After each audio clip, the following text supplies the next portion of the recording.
I don't know if it's psychological, but when I look up at a sky like this, I feel sick to my stomach. Okay, now the reason that rainbows are made, like if you want to see a rainbow, turn your back to the sun when it's raining, and then you'll see the rainbow because it's the sun's rays reflecting off of water.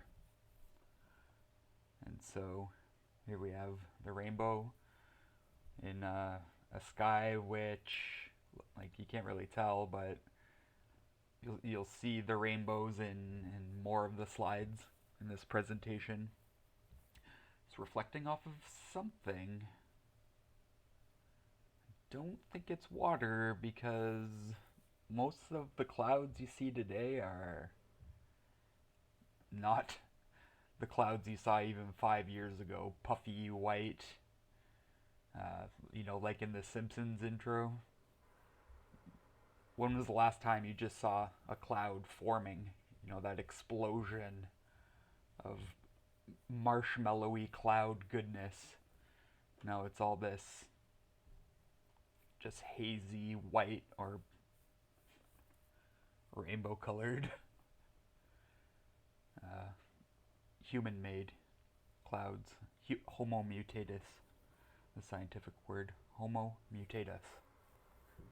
Circulation cloud seeding tends to, as I stated earlier, dry up much of the available moisture as a factor of the endothermic or energy absorbing reaction of ice nucleating elements. These are patented processes. You can find some of those patents at the patents list at geoengineeringwatch.org.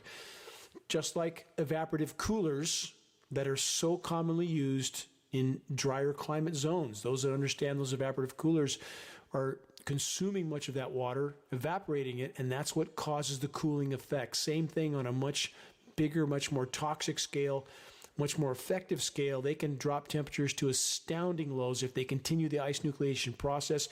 These are surface level temperatures. They may only be a few hundred feet thick, but that cool surface air sits on the surface of the planet and creates this illusion of a cold seasonal change, when in fact above that cold layer the air can be much, much warmer.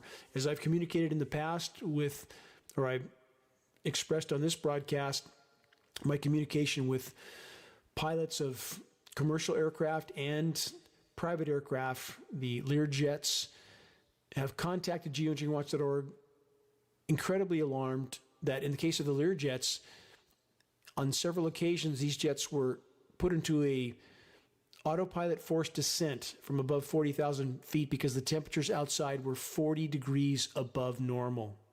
That should alarm all of us immensely. The atmosphere is being torn apart.